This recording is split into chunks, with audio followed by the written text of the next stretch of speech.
G'day guys, welcome back to True Eagle. I've had a few days off and still recovering from a very large weekend, and I'm still experiencing what I like to call some cognitive lag. So what I'm going to do in today's video is just do a little bit of a run through of a few West Coast Eagles stories bubbling away. We got jumper numbers, we have a meeting with Chad Warner and Don Pike, we have some Oscar Allen injury updates, and this will probably be my last True Eagle video for the year, but we'll get into that later. First, I want to start with jumper numbers. If you watch my best 23 video that I did last week, I don't know, I've forgotten everything that happened last week, but in that video, I speculated on potential jumper numbers, and sure enough, I knew it was going to be massively wrong, but there's some really interesting results here. So we're going to react to the jumper numbers and what do I think of them? So the Eagles posted this today, and they posted portraits of all the new recruits, be it trade recruits, or our draftees as well. And at first I thought, oh, this is a cool portrait, nice to see him in the jumper, and I skipped through them all before realizing at the end with Hamish Davis that they were actually revealing the jumper numbers, which is kind of cool too. One thing I'll note as well, one thing the Eagles have done,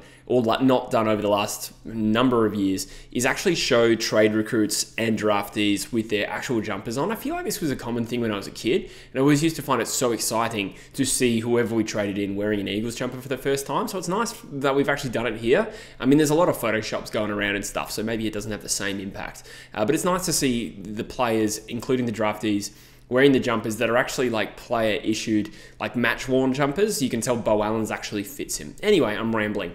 The start of this is that Liam Baker has number 3. That is a huge number to get. I don't really have any strong like complaints or anything about the jumper numbers. It's kind of irrelevant, other than the fact that this is just a huge compliment, I think, to what the Eagles think of Liam Baker.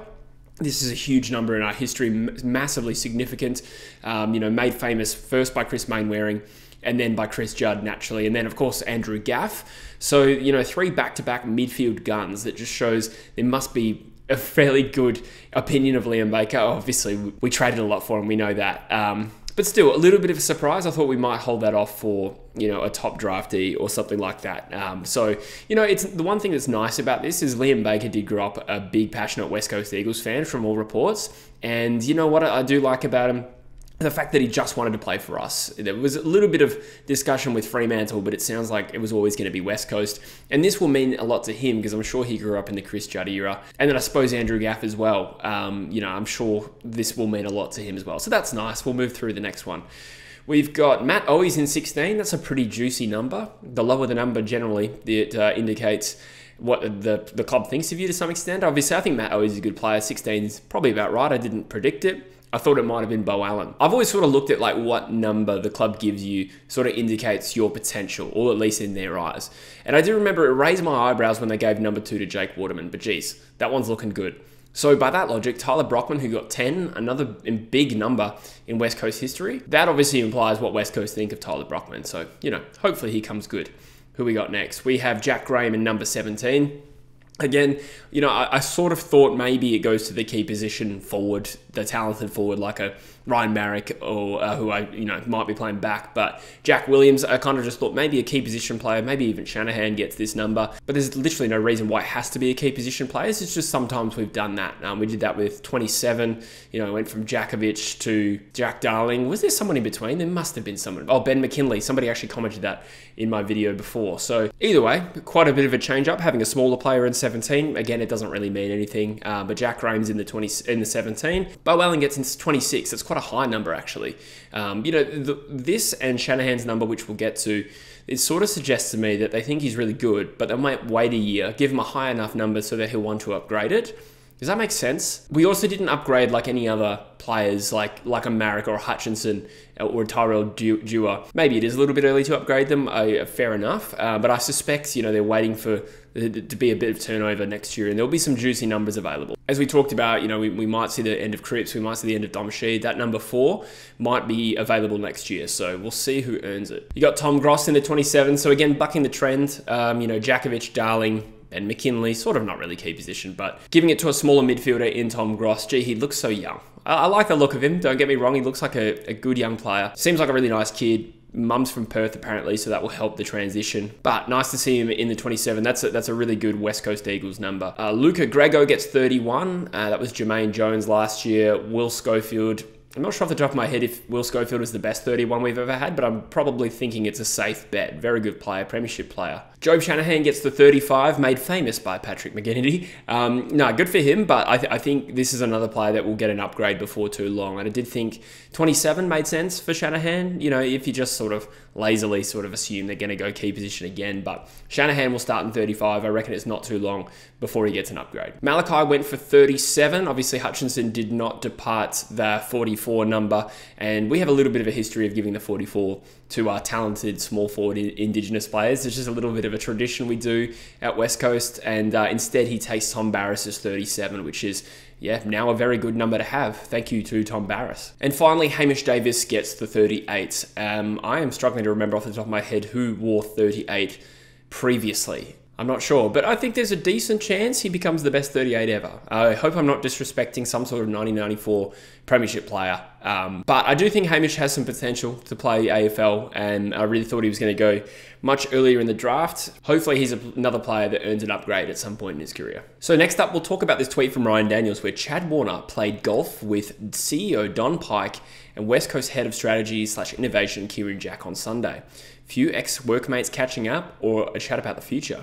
Chad's prize signature a big watch for 2025, first revealed by Hamish Brayshaw on Backchat. So this is a little bit interesting. There's tons of smoke around Chad Warner coming back to Western Australia, and indeed West Coast being the likely suitor at this point. I've also read, you know, on Big Footy, for whatever that's worth, it's probably more like 50-50. But it does sound like we've heard this from a number of places now that Chad wants to get back to WA. We saw John Ralph write about it immediately after the grand final as well. So I do think we're right in the mix for this. I don't know how much to read into this particular meeting. It's mildly exciting.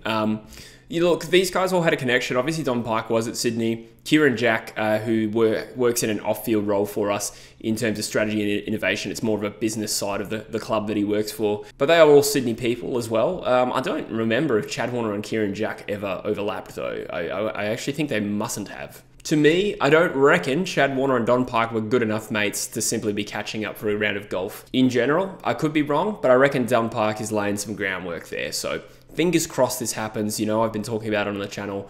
I reckon we're a good chance. A lot can happen in a year though, but fingers crossed. Then in less exciting news, we have an update on Oscar Allen's knee. So if you remember, Oscar Allen played round 1 this year, quite sore against Port Adelaide, then missed like the next 10 weeks. Does it clarify here? Yeah, it just says causing him to miss months of footy during the 2024 season. And then I think he's been playing sore for a while. So we know that he went to Qatar to get that specialist guy who seems to work wonders over some of the other athletes, certainly at the West Coast. But this is from Vlahos, who I don't actually know who that is. I've read the name a few times, but he says there's still a big question mark over Oscar Allen with his knee. I was told a couple of weeks ago that no doubt they're monitoring his knee, no doubt. But I believe in recent times, he went and saw his specialist where they had another look at his knee, and his knee has degenerated quite a bit. In fact, he's probably got a knee of someone in their late 30s or 40s. With question marks hanging over Allen's health, the Eagles went and selected tall forward Jobe Shanahan.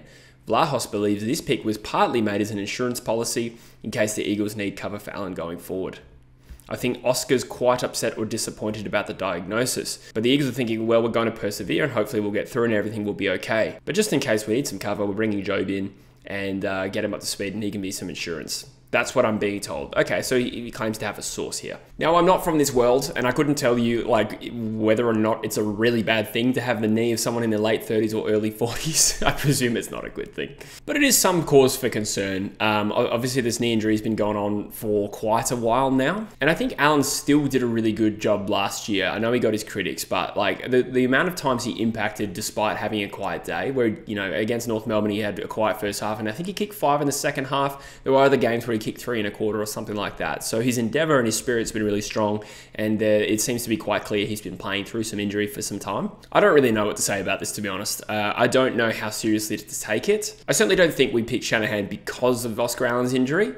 I do think it's probably one of those cases where we saw, you know, an underpriced asset at pick 30, Jobe Shanahan. We just thought, this doesn't make any sense. No one has taken him. Let's take him for ourselves. So that's justifiable in itself. But yeah, it is a little bit of a cause for concern. So sometimes these things are overblown in the media, and I think there's a high chance of this. I don't dispute that Oscar Allen's got a bad knee, but hopefully, I'm not saying he's definitely wrong, but hopefully this is more just speculation. Anyway, guys, that'll do in terms of Eagles news and updates. I am here in the UK for a couple more days where I've got the opportunity to film. I'm going to do a lightning quick weekend in Dublin as well before I fly home to Perth on Wednesday. So I'm going to more or less consider this the last video I can do for True Eagle in 2024. And if something comes up and I get an opportunity at some point randomly, you know, I'd probably do it if it was absolutely necessary. But my capacity over the next few weeks up until the new year is going to be diminished. I don't know where I'm going to be living yet. I'm still working that out. And my intention is to really take a break from True Footy and True Eagle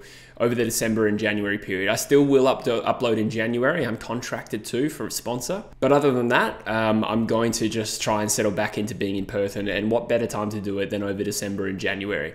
This year of doing True Eagle has been fantastic. I started it on a whim one day. I just found one of my old channels that I used to upload some other content on, and I wondered how easy it would be to change the name to True Eagle. I did it, then I made a logo, and then within a couple of hours, I'd redesigned the whole channel and I told people I was making True Eagle, and that's how silly and stupid the conception of this channel was, and yet I think it might have been the best decision I made all year in a professional sense. So I consider myself a little bit lucky to be in the right place at the right time with making an Eagles channel. It's kind of ludicrous that we haven't had someone really push on YouTube to make an Eagles channel, and the appeal of starting something cool for Eagles fans, like I suppose my ambition with it was to have a channel where people were like, oh my God, I can't believe we didn't have this before. So hopefully this channel has provided some value to you over the last year. I will be back in 2025. I see no reason for why I wouldn't be.